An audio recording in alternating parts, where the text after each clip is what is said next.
a gente poder reunir tantos irmãos, tantos amigos e familiares, ex-membros da nossa igreja, nossa congregação em Francisco Morato, e a gente louva a Deus pela vida de todos vocês, e é um prazer a gente poder celebrar o nome de Jesus Cristo e poder adorá-lo na beleza da sua santidade, mesmo virtualmente, né? Um momento, toda vez que a gente começa um culto nessa plataforma, a gente fala isso.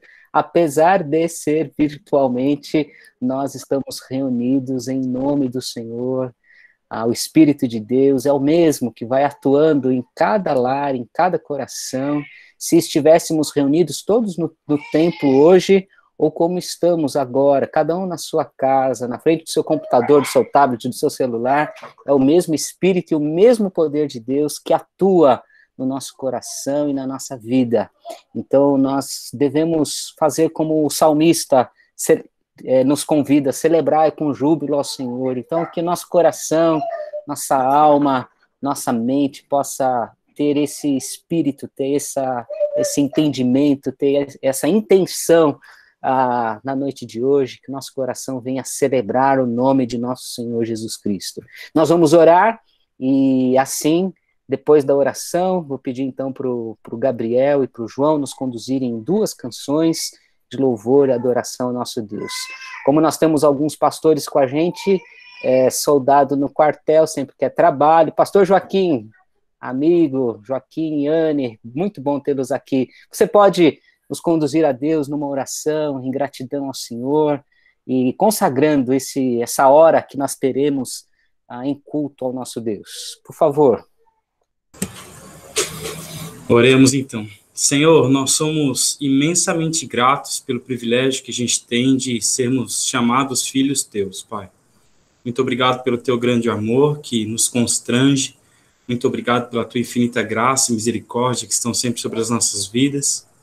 Muito obrigado, Deus, porque um dia o Senhor nos amou tanto que enviou Jesus, o Cristo, para nos ensinar um novo modo de vida, nos apresentar o reino de Deus, se entregar na cruz do Calvário em nosso lugar e ressuscitá-lo de dentre os mortos, deixando a promessa de que voltariam para nos buscar, Pai. Nós somos muito gratos ao Senhor por isso. E porque naquele momento em que Jesus Cristo morreu na cruz, o véu foi rasgado e hoje a gente tem livre acesso ao Senhor e a gente pode estar aqui, como o pastor Luiz André bem mencionou, cada um nos seus lares ou onde quer que esteja, falando com o Senhor, e o Senhor ouve as nossas orações, ouve o nosso clamor e abençoa as nossas vidas. Muito obrigado por isso. Obrigado por essa reunião, obrigado por cada um que está aqui presente. Nós agradecemos ao Senhor pelo privilégio que nós temos de engrandecê-lo nessa hora. Por isso, Pai, pedimos ao Senhor que aceite o nosso louvor e a nossa adoração. Que o Senhor encontre em nós um coração adorador e que te adore em espírito e em verdade. E que o Senhor tenha a centralidade de mais este culto a Ti, Pai. Pedimos as Tuas bênçãos de modo especial sobre a vida do pastor Luiz André, da Vivian, do Yuri, da Amaya. Muito obrigado, Deus, por esse momento tão especial. Cuida de nós, nos conduz também. É o que nós pedimos em nome de Jesus. Amém.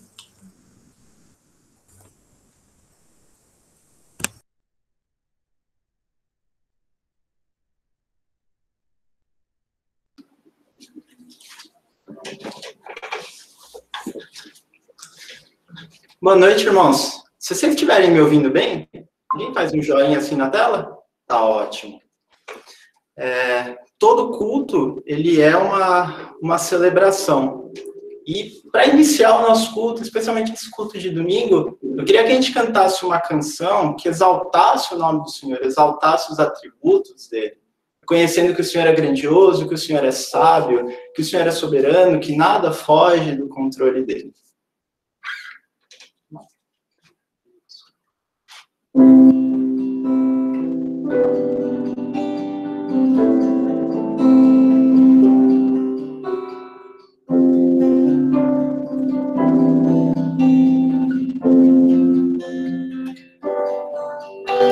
Ao único que é digno de receber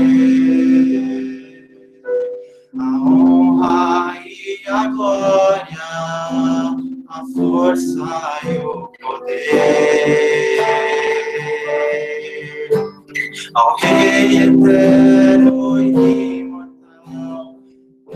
invisível, mais real, a Ele ministramos o louvor.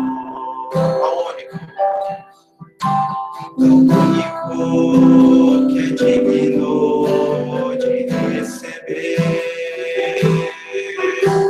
a honra e a glória, a força e o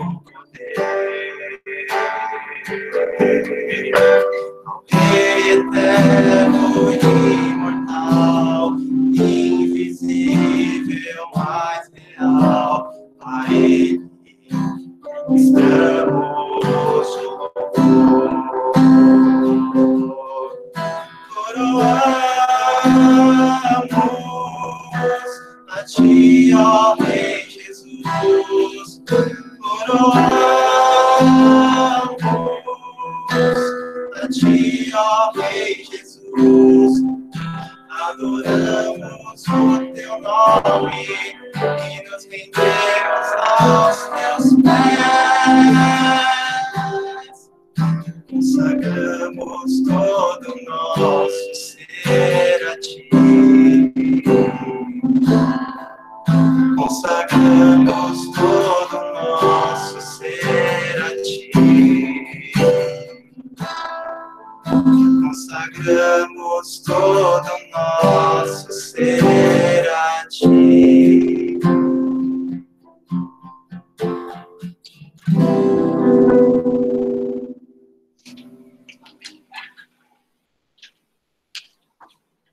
Essa próxima canção, o título dela é Meu Respirar, Este é o Meu Respirar.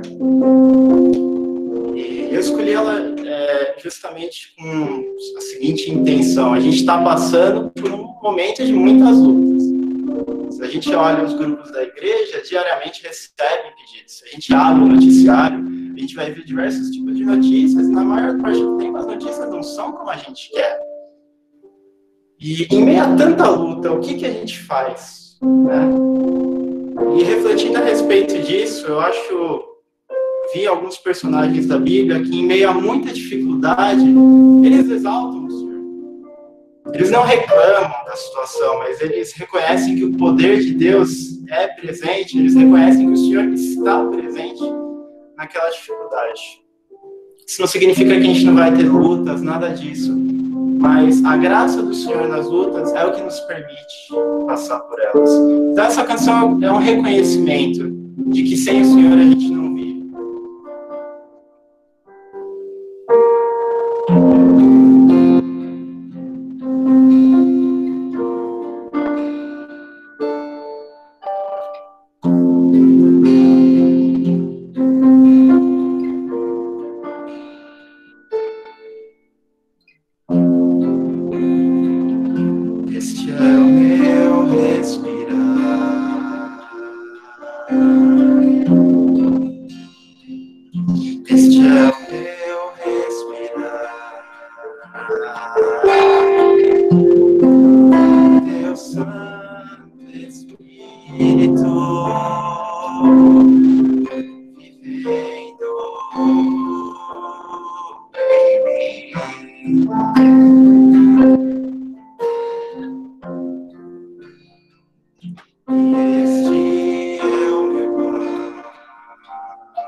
Perdida estou sentindo.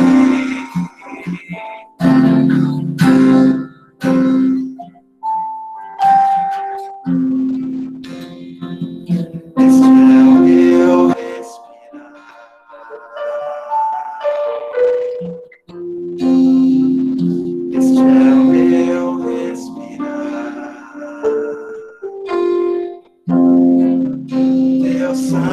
Santo Espírito,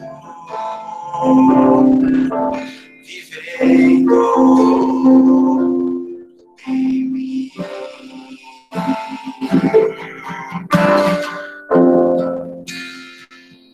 E este é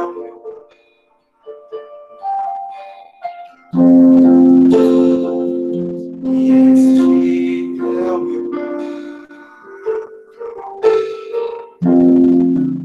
tua vontade feita em mim.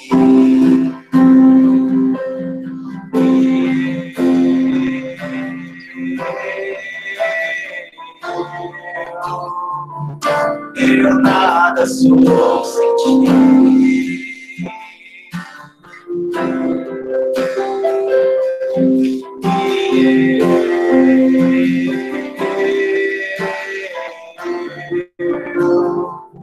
Perdido estou sem ti.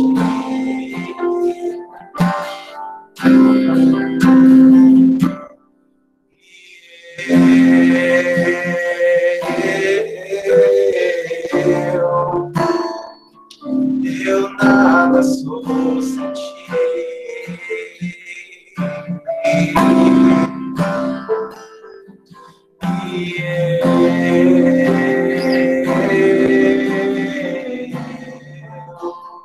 Perdido estou sem ti.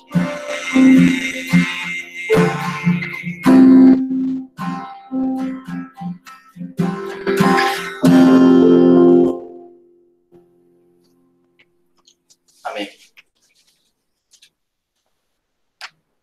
Obrigado, Gabriel.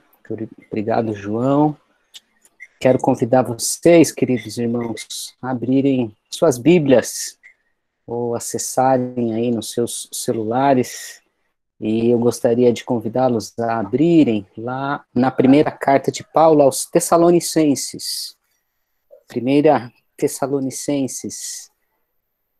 Os que, porventura, estiverem sem Bíblias ou não tiverem acesso aí ao texto sagrado, eu estou projetando aqui o texto da Palavra de Deus, de 1 Tessalonicenses, capítulo 1, do versículo 1, eu quero ler até o versículo 5, e esse é o texto que nós vamos meditar na Palavra do Senhor nesta noite.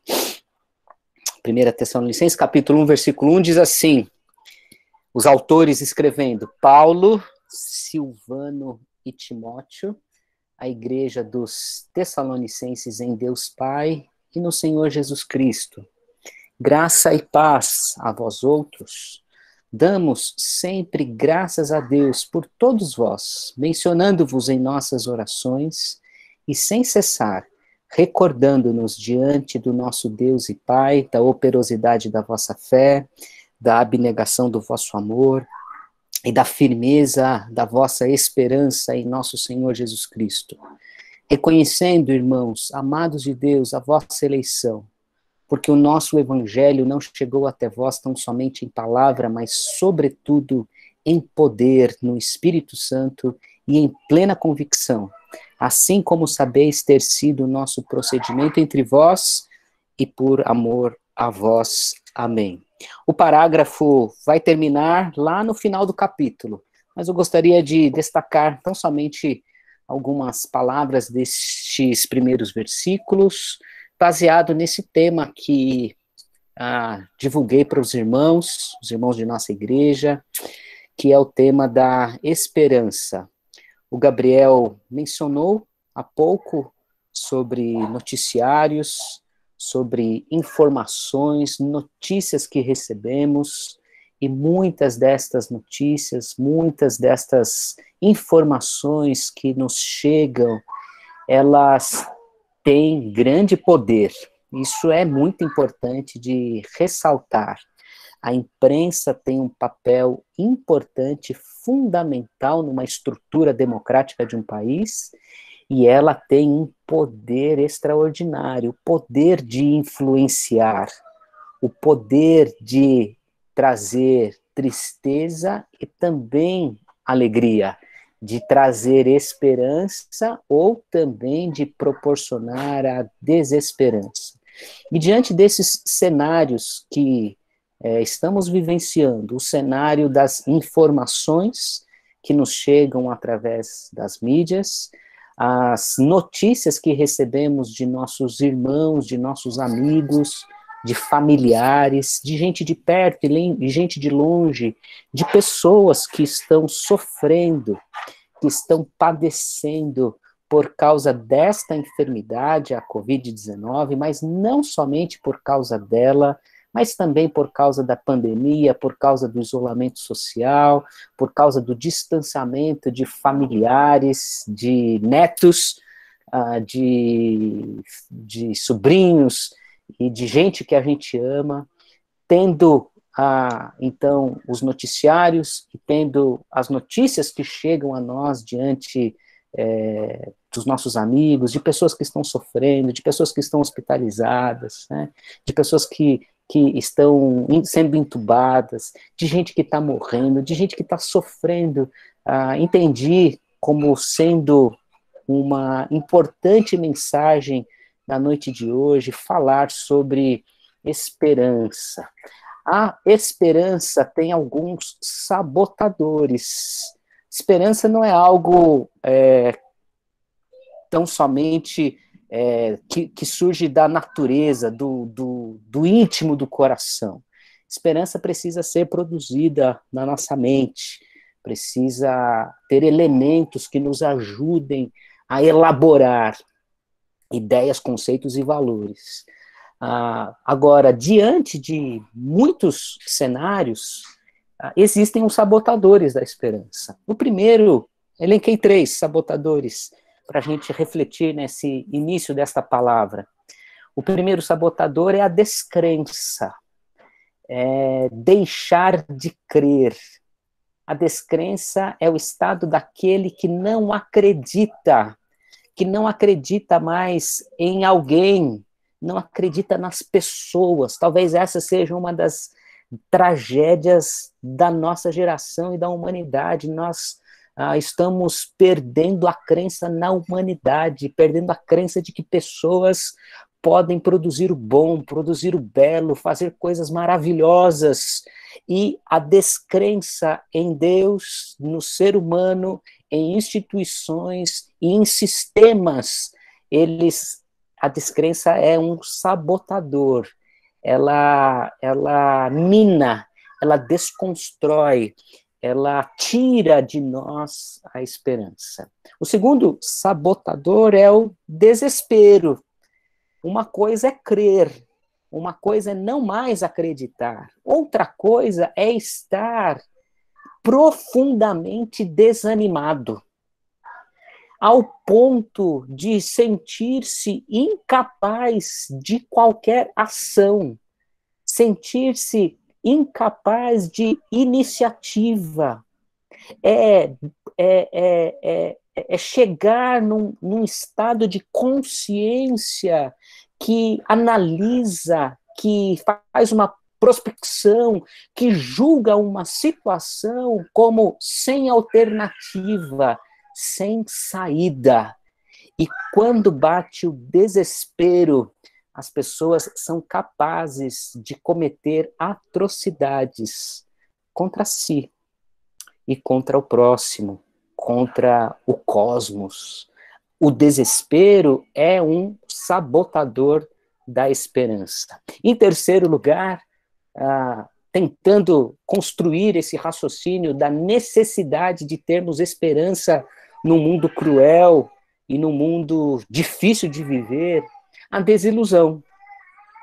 Eu acreditava, mas frustrado, cria em mim um sentimento de tristeza, de desapontamento, de decepção.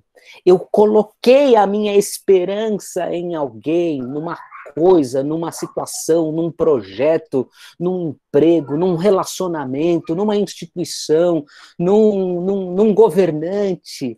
E quando esta pessoa teve algum tipo de poder para ajudar, para construir aquilo que eu tinha de expectativa.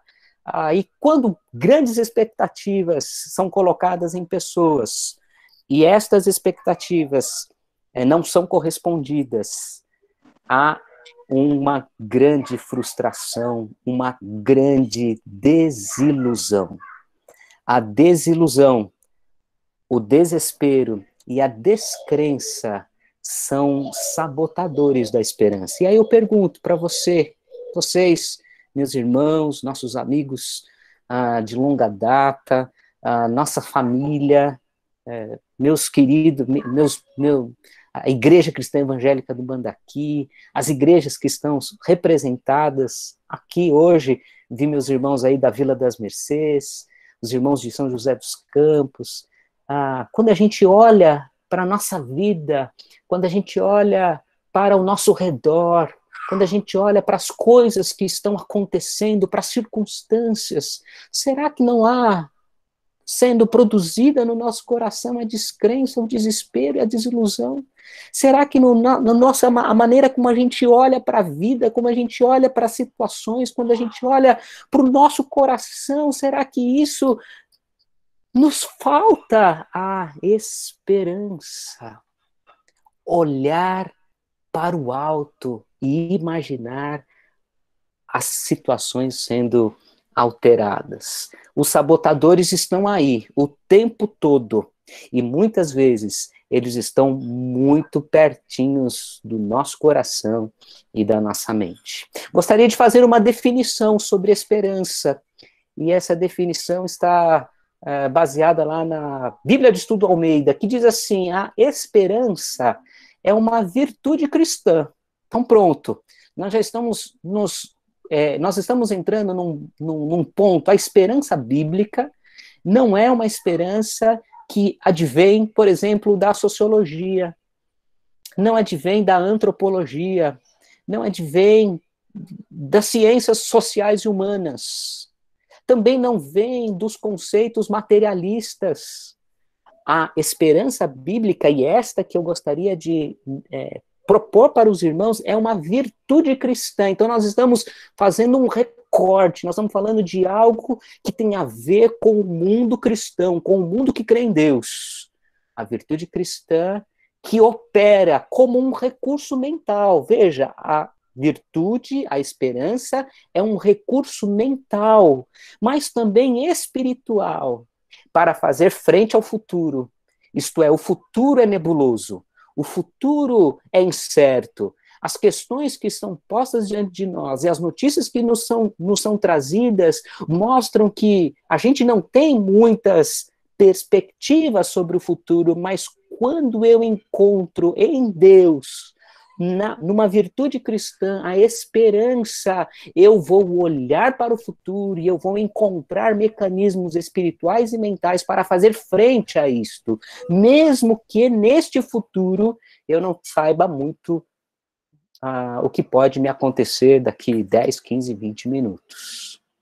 A esperança, por estar centrada em Deus, Senhor de todas as instâncias da vida, em que se encontram, então em Deus se encontram a graça e a misericórdia, a esperança permite aos cristãos enfrentar com otimismo e segurança o que está por acontecer. Nós não enfrentamos o futuro com otimismo tão somente por causa de uma ideologia de pensamento positivo. Pense positivo que as coisas vão acontecer. Não é isto. A esperança encontrada em Deus, centrada em Deus, que é Senhor de todas as instâncias da vida, e por causa de sua graça e de sua misericórdia, Deus nos proporciona, ou proporciona ao cristão, enfrentar o futuro com otimismo e segurança.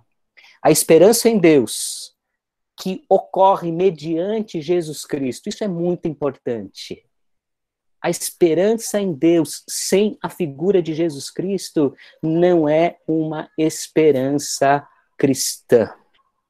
A esperança em Deus, ou em qualquer Deus, excluindo a pessoa de Jesus Cristo, isso pode ser uma idolatria, mas não é a esperança que nos dá força para enfrentar o futuro com segurança, porque a esperança em Deus, em Jesus Cristo, mediante Jesus, por meio de Jesus, adquire uma maior profundidade, força e direção, graças à presença do Espírito Santo.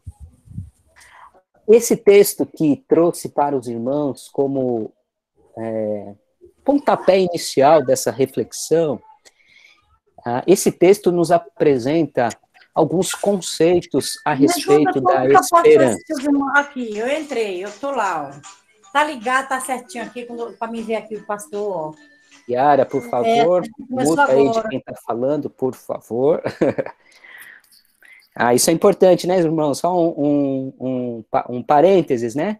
Nesse tipo de reunião no Google Meet, é muito importante esse conceito básico, né? A sua câmera pode ficar aberta, é legal, porque a gente te vê, mas o seu microfone precisa ficar fechado, porque senão, se qualquer barulhinho que acontece aí na sua casa, ou pertinho de você, todo mundo começa a ouvir, aí começa um tumulto de sons e a gente não se entende, tá bom? Então, isso é muito importante. Esperança.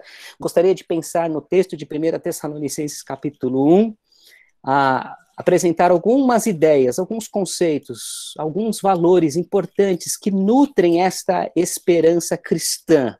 Então, a esperança cristã, ela se dá na igreja. Veja só, a igreja é a comunidade da esperança. Ela é a comunidade da esperança. Não deveria existir nenhum outro lugar na face da terra, nenhum outro segmento, nenhum ajuntamento, nenhum grupo, nenhuma facção que possa ser constituída neste mundo que proporcione mais esperança que a igreja. A igreja é a comunidade da esperança, pois a Trindade é a sua edificadora. Quem constituiu, quem sonhou, quem planejou a igreja foi a Trindade. Olha o versículo 1 que diz aí: Paulo, Silvano e Timóteo, a igreja dos Tessalonicenses. Então é uma igreja local que está inserida no mapa, na geografia, na história, em Tessalônica, no Oriente Médio, mas essa igreja, ela está em Deus, no Deus que é o nosso Pai, e ela está firmada, edificada no Senhor Jesus Cristo. Deus é o arquiteto, Jesus é aquele quem veio estabelecer, firmar o conceito, o edifício chamado igreja. O versículo 5, que foi o último que li desse parágrafo, diz: porque o evangelho, a boa nova, não chegou aos Tessalonicenses tão somente por palavra, não somente pela força da eloquência, do convencimento, mas, sobretudo, a igreja e o evangelho foi constituído naquela comunidade em poder no Espírito Santo. Vocês estão vendo, vocês estão percebendo que a igreja, ela é a comunidade da esperança, porque quem a edificou foi a Trindade. Deus Pai, Deus Filho e Deus Espírito Santo. Deus é o arquiteto, é o construtor. Deus foi aquele quem sonhou com a igreja. Foi Deus quem colocou a igreja nesse mundo para que ela fosse a comunidade da esperança. Olhar para o futuro com segurança. Olhar para o futuro com otimismo. Porque Deus, em sua graça e misericórdia, capacita os cristãos a não se desviarem com as más, péssimas, com as trágicas notícias que, porventura, chegam a nós. Em segundo lugar, o segundo conselho, conceito, virtude. A segunda ideia que eu gostaria de deixar com os irmãos a respeito da esperança, que a esperança não é uma virtude cristã solitária.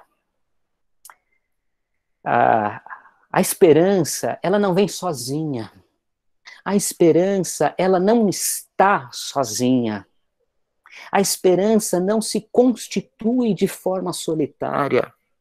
É impossível, na virtude cristã, ter expectativa de esperança, olhando para o futuro, tendo como base só a esperança. A Bíblia vai nos dizer que ela vem acompanhada de fé e de amor. O versículo 3 vai nos dizer que o apóstolo Paulo, quando se recorda da igreja, quando ele ora pela igreja, quando ele se coloca diante de nosso Deus e Pai, ele lembra da operosidade da fé daqueles irmãos, da abnegação, do amor daqueles irmãos e da firmeza que eles tinham em esperança no Senhor Jesus Cristo.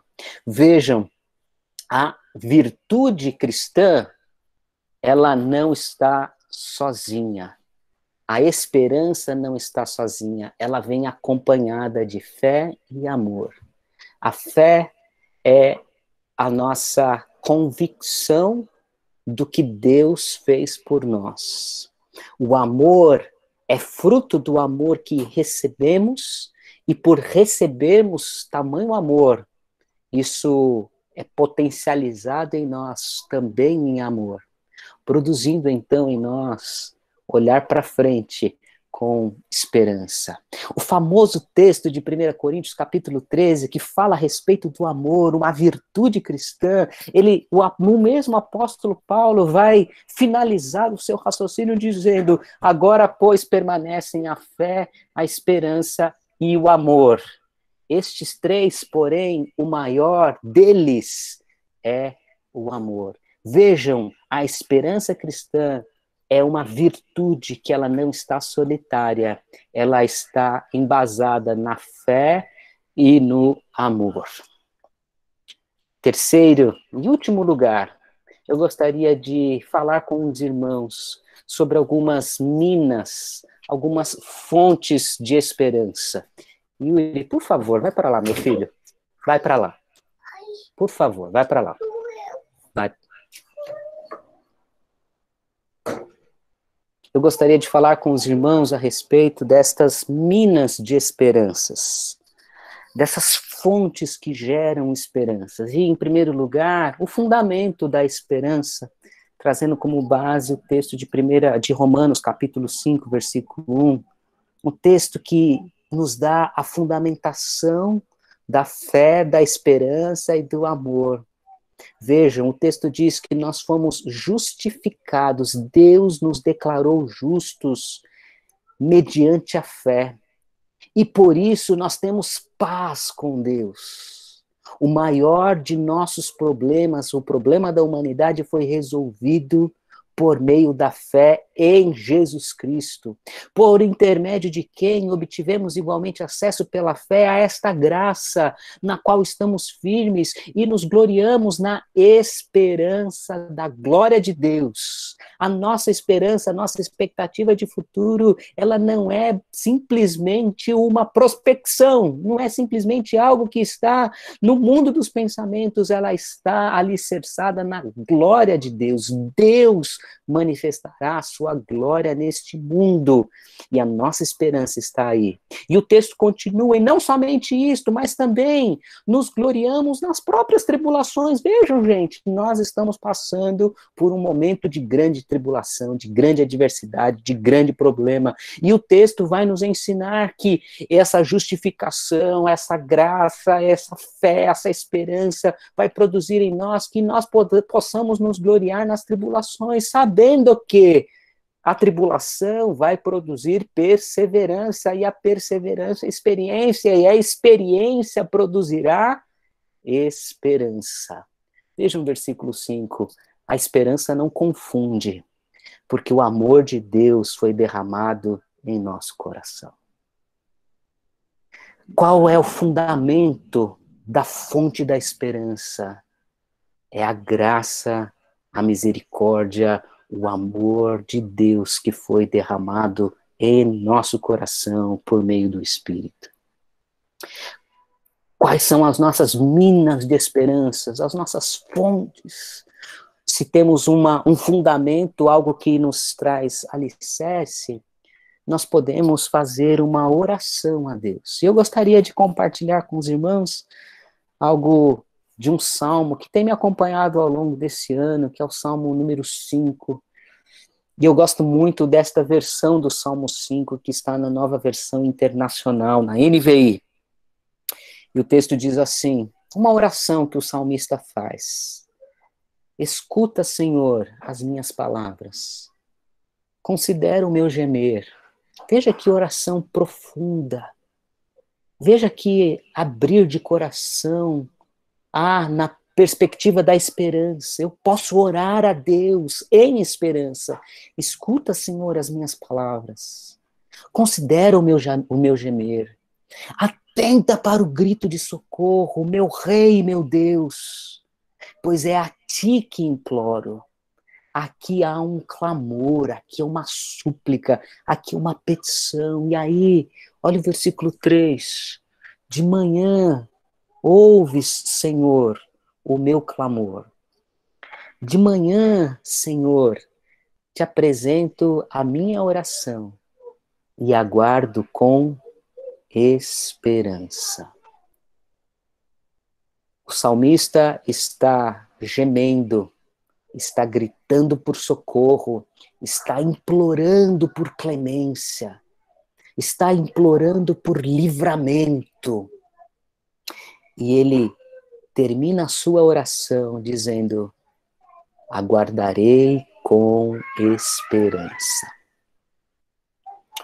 A nossa oração diante de circunstâncias desfavoráveis também pode ser esta oração, a oração que gera esperança, a virtude cristã.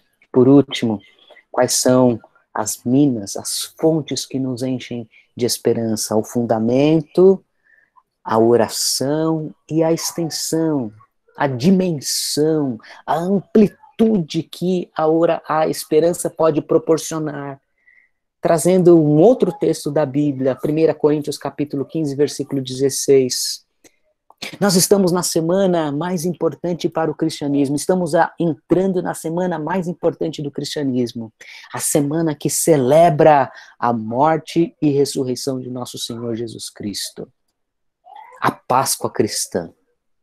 Os judeus celebram a Páscoa judaica, que lembra quando eles eram escravos, cativos do Egito, e Deus, de forma milagrosa, os livrou. Nós celebramos Jesus Cristo. Nós celebramos o Cordeiro de Deus que foi enviado ao mundo. Nós celebramos o Filho de Deus que nasceu como um bebê de uma Virgem Maria, da Virgem Maria, que viveu nesse mundo de forma plena, completa e sem se corromper com o sistema e com o pecado. E este Jesus Cristo foi pendurado no madeiro, injustamente, mas havia um plano eterno de Deus, de doação. A morte de Jesus nunca foi um desperdício, ao contrário, a morte de Jesus foi um resgate, o meu resgate, o resgate daqueles que creem em Jesus Cristo, daqueles que consideram Deus neste mundo e entendem o amor de Deus pela humanidade. Se um dos sabotadores da esperança é não acreditar na humanidade, Deus nunca desistiu da humanidade. Por isso ele enviou Jesus Cristo a este mundo. Por isso Jesus Cristo morreu por meus pecados, morreu para nos salvar. A Bíblia diz que é o sangue de Jesus que nos purifica de todo pecado, e ao terceiro dia, Jesus ressuscitou dentre os mortos. E aí o apóstolo Paulo, em 1 Coríntios capítulo 15, está falando disto, e ele vai dizer, porque se os mortos não ressuscitam, era uma discussão teológica lá da igreja de Corinto, também Cristo não ressuscitou, e se Cristo não ressuscitou, é vã a nossa fé. Então vejam, se nós não acreditarmos no que está acontecendo nesta semana, na celebração dessa semana, nossa fé é vã, é inútil. E ainda nós permanecemos nos nossos pecados. E ainda mais, os que dormiram em Cristo pereceram, isto é, quem acreditou em Jesus foi um tolo e está morto, simplesmente isso. Mas, no versículo 19, se a nossa esperança, se a nossa expectativa, a maneira como olhamos para o futuro está em Cristo, se limitar apenas a esta vida, somos os mais infelizes de todos os homens. O que o apóstolo Paulo está dizendo? Que aqueles que têm esperança em Cristo, a sua esperança não está limitada a esta vida. Ela está fazendo um apontamento para o futuro e para toda a eternidade. A igreja é a comunidade da esperança, porque Deus é o seu edificador. Não deve existir em outro lugar no mundo gente mais esperançosa senão na igreja. A esperança, ela é uma virtude que ela não é solitária. Ela vem acompanhada com primos, com irmãos, a fé e o amor. É assim que a gente vive nesse mundo. Nós temos um fundamento, a justificação. Nós podemos fazer uma oração. Senhor, ouve o meu clamor. E eu te aguardo com esperança. E a sua extensão, ela vai para a eternidade. Eu não sei o que está proposto no meu futuro, daqui a alguns dias, no nosso futuro, no seu futuro. Mas eu sei que aqueles que creem em Jesus, eles têm uma esperança que opera como um recurso mental e espiritual para fazer frente a situações adversas e olhar e prospectar para a eternidade. A esperança permite a nós cristãos enfrentarmos o mundo mal, situações complexas, desafiadoras e tristes, com segurança. Porque Jesus é a nossa esperança. Amém. Que Jesus, que Deus, o nosso Pai, que o Espírito Santo de Deus proporcione, meus irmãos, amigos, a nossa família, que Deus Pai, Deus Filho e Deus Espírito Santo encha o nosso coração, encha a nossa vida de esperança. Nós sabemos o que nos aguarda o futuro. Nós não sabemos o que vai acontecer no futuro, mas sabemos quem nos aguarda no futuro. Isso é a esperança cristã. Que Jesus nos encha desta esperança para a glória do nome de nosso Senhor. Amém. Vamos orar? Feche os seus olhos. Pai de amor, obrigado. Te louvamos, te adoramos, Senhor, por tudo que és, por tudo que fazes, pelas promessas que a tua palavra nos oferece. E nesta noite, refletimos um pouquinho sobre esse conceito tão fundamental, a esperança. Nos ajude, ó Senhor Deus, a sermos esperançosos. Não uma esperança limitada, não com uma perspectiva tão somente humana e crendo em humanos, mas sim em Ti, ó nosso Deus. Nos ajude a olhar para as adversidades, para as questões que nos fazem gemer, nos entristecer, clamar e pedir socorro.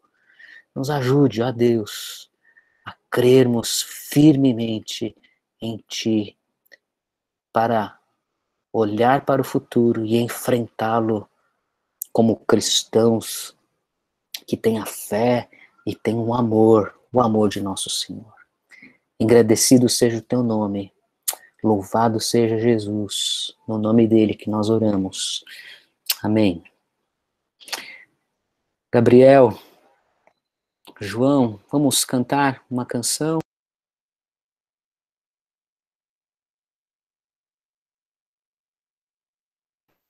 Pode falar.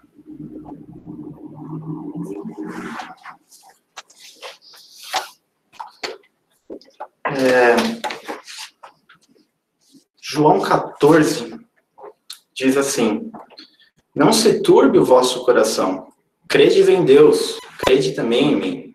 Na casa de meu pai há muitas moradas. Se assim não fora, eu vou-lo teria dito, pois vou preparar-vos lugar.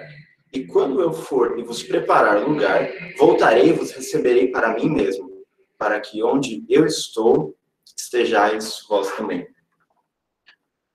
Com essa última canção, eu queria convidar os irmãos que a gente lembrasse que essa vida aqui na Terra não é tudo que a gente tem para viver. Existe uma vida depois disso. E é lá que não vai ter choro, não vai ter aflição, todas as nossas dores, as coisas que nos angustiam aqui na Terra não vão mais existir lá. Eu queria que essa esperança acompanhasse os irmãos durante a semana.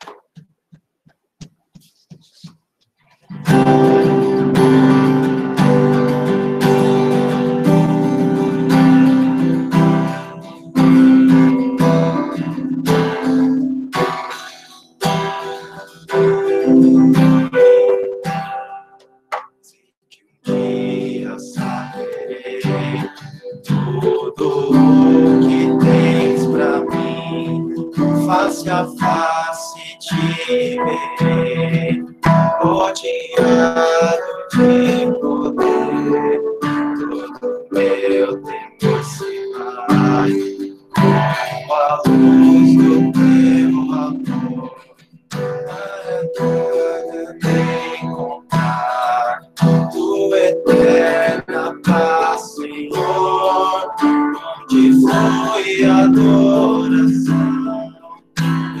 As ruas de oração, levantamos nossa voz a ti, Senhor. Sem pranto, angústia e dor, sem morte, comigo estás, comigo estás, sem noite, sem aflição, sem luta, comigo estás, comigo estás.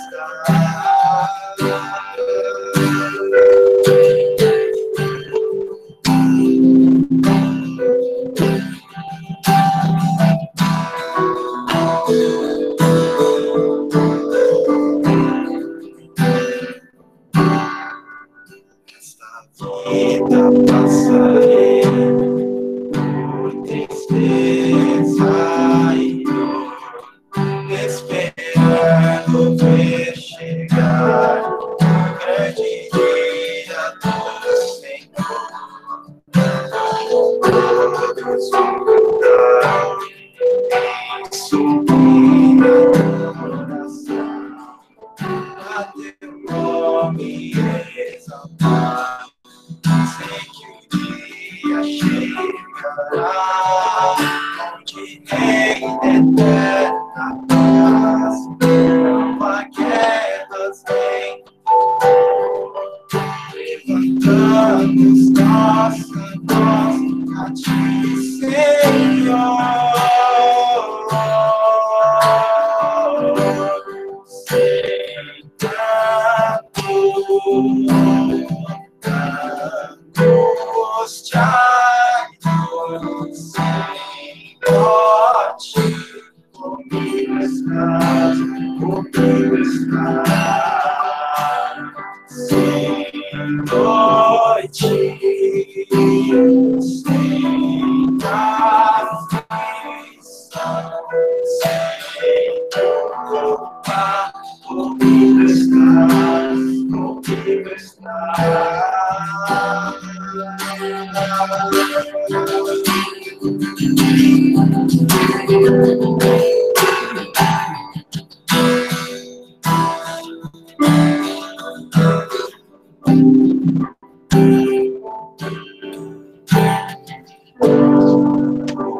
Meu coração sempre dará toda a glória a ti, Senhor.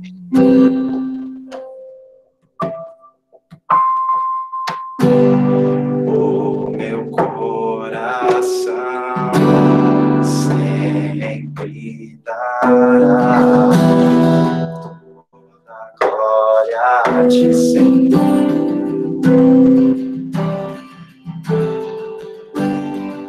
O meu coração sempre dará toda a glória a ti, Senhor.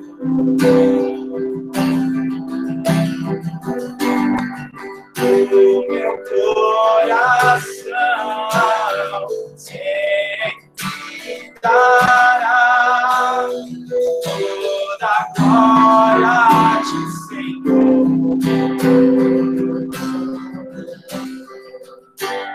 Sem pranto, angustiado, sem morte, comigo estás, comigo estás. Sem noite, sem aflição, sem culpa, comigo estás, comigo estás.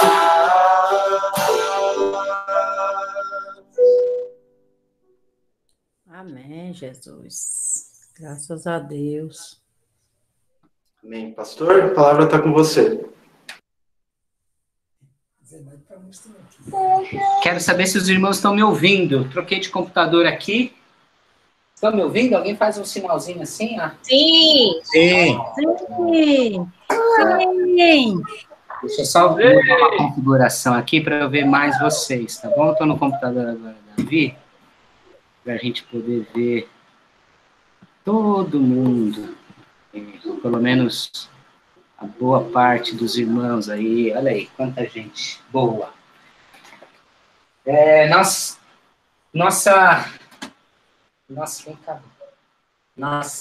história com a Maia está sendo essa história virtual, né? O chá de bebê dela foi virtual, os irmãos conheceram ela também de forma virtual, através de fotos, de pequenos vídeos que a gente vai colocando aí nas redes sociais, ou no nosso WhatsApp, ou vai mandando nos grupos, mas ela está aqui, e a gente, considerando esse momento tão crítico que a gente está vivendo, e as poucas perspectivas, nós então escolhemos chamar os amigos, os irmãos, família, para dentro desse momento virtual a gente poder apresentar a nossa filha ao Senhor e poder agradecer a Deus por ela. Em nome de Jesus. Os irmãos acompanharam bem as nossas lutas na gestação, quando a nossa casa foi contaminada, né, com a Covid-19. A Vivian estava no finzinho da sua gestação, 33 semanas, de muita angústia, de muita preocupação, né, de desgaste, mas Deus preservou, né? O nascimento dela, a gente sonhava de como o Yuri ser também o parto normal, mas a Vivian passou a noite, a madrugada, fazendo força, tendo contração para ver se era possível, mas ela não tinha mais forças, inclusive por causa das sequelas da Covid, né? E depois aí de a madrugada toda, com muita luta, com muito esforço, tinha alguns poucos centímetros de dilatação e ela não tinha nenhuma força mais para continuar o esforço. Esse é o Yuri. Aqui, para a gente. E ela nasceu saudavelmente, nasceu com imunidade ao Covid-19, uma bênção, né, que Deus nos deu. Ela está crescendo, essa semana completou 9 meses, e já está dando os seus primeiros passos, já querendo andar sozinha, né, engateando por toda a casa, fazendo bagunça com o irmão, e nós estamos aqui para agradecer ao Senhor e celebrar. Muitas lutas, muitas dificuldades, mas muitas alegrias, né? Muitas alegrias. Nós, cristãos, a tradição cristã evangélica, não batiza crianças. Algumas igrejas cristãs batizam crianças. Nossa concepção bíblica a respeito do batismo é que o batismo é uma consequência da nossa fé. E a fé só pode ser exercida com o entendimento. Então, um bebê, um recém-nascido, não é capaz de fazer escolhas. Então, nós seguimos a orientação de Jesus Cristo, ou seguimos o que Jesus fez. O que aconteceu com Jesus lá em Lucas, registrado no texto de Lucas, no capítulo 2, no versículo 22, diz assim: passados os dias de purificação deles, de Maria, José, segundo a lei de Moisés, levaram-no a Jerusalém para o apresentarem, levaram Jesus a Jerusalém para o apresentarem ao Senhor, conforme o que está escrito na lei do Senhor. Todo primogênito ao Senhor será consagrado, e para oferecer um sacrifício segundo o que está escrito na referida lei, um par de rolas ou 2 pombinhos. Então, a Simeão, que estava servindo no templo, louvou a Deus, dizendo: agora, Senhor, pode despedir em paz o teu servo, segundo a tua palavra, porque os meus olhos já viram a tua salvação. E termina esse texto lá no versículo 40, que diz que crescia o menino e se fortalecia, enchendo-se de sabedoria, e a graça de Deus estava sobre ele. Da mesma forma, nós queremos fazer com a nossa filhinha isso, apresentá-la ao Senhor Jesus, consagrá-la ao Senhor Jesus e rogar a Deus, que da mesma forma como fez com Jesus Cristo, faça com a Maia, que a Maia, vou trocar aqui o gênero, crescia a menina e se fortalecia, enchendo-se de sabedoria, e a graça de Deus estava sobre ela. Essa é a nossa oração como pais e como servos do nosso Deus. Nós vamos orar. Gostaria de convidar você no seu lar, como a gente faz na nossa igreja, se você puder estender as suas mãos, rogando a bênção de Deus sobre as nossas vidas e sobre a nossa pequenina filha.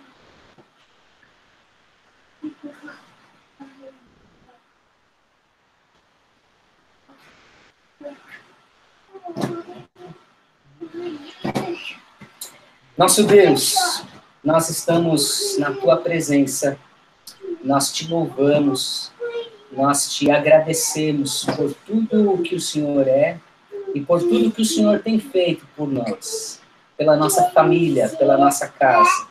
Obrigado, Senhor.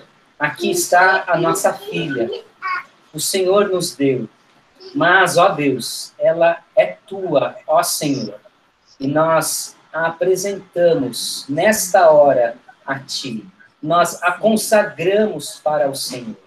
Nós Te louvamos porque o Senhor a fez. Ainda no ventre materno, a Tua palavra nos diz que todos os seus dias foram escritos e determinados. E nós te louvamos por isso. E nós te pedimos, a Deus, pedimos que o Senhor abençoe a Maia, abençoe para que ela continue a se desenvolver perfeitamente, que ela, em todas as áreas de sua vida, possa ter um desenvolvimento pleno, físico, cognitivo, intelectual, espiritual, relacional.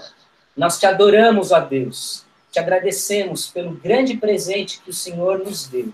E nós te pedimos que o Senhor nos abençoe como família. Abençoe a mim, abençoe a Vivian, nos dando sabedoria, ó Senhor, para educar nossos filhos em teus caminhos, segundo a tua palavra.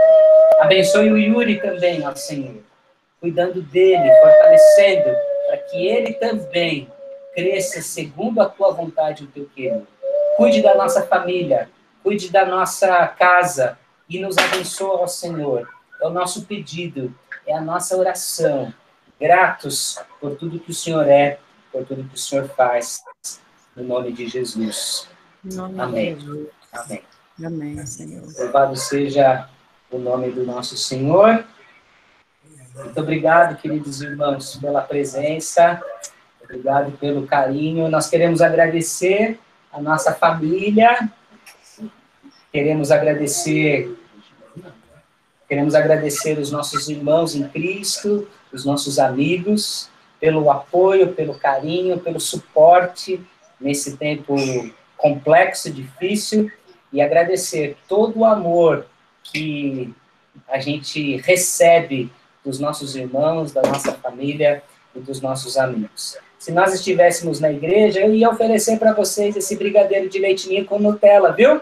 Mas eu vou ter que fazer esse esforço de comer e esse bolo delicioso que está aqui. O João, é o privilégio do João, ele mora no mesmo prédio, ele vai receber um pedacinho, tá? Então nós queremos agradecer os irmãos e louvar a Deus pela vida de cada um de vocês, tá bom? Muito obrigado. Eu vou pedir para o pastor Hernani fazer uma oração, agradecendo a Deus. O pastor Hernani está aí? Eu não estou vendo agora, né? Eu estou longe, não sei se ele ainda está. Agradecendo a Deus. E finalizando esse culto. Depois, o pastor Hernani orar, finalizar o culto, nós podemos continuar conversando, nos vendo, compartilhando e tendo um pouquinho de interação. Deus nos abençoe. Pastor Hernani, por favor, olhe ao Senhor. Amém. Com a oração, nosso culto está encerrado. Deus nos abençoe. Amém. Deus amado, nós te louvamos mais uma vez pela tua bondade, pela tua graça, pela esperança que há no Senhor, que tem se manifestado até nós, Pai. Obrigado, Pai, por cada irmão que pôde parar um tempo para cultuar o teu santo nome. Obrigado, Pai, pelo pastor Luiz André, pela sua família, Pai amado, louvamos ao Senhor pela vida dele, pelo seu ministério.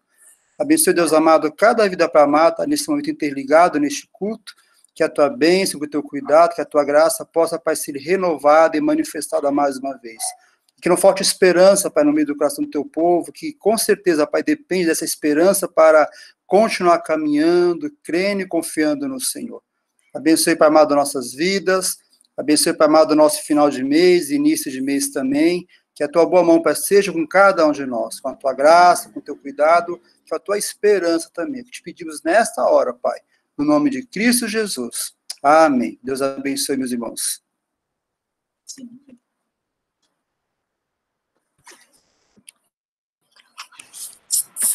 Yara, se quiser terminar a gravação, muito bom, obrigado pelo apoio. Daqui a pouquinho o culto vai estar no YouTube.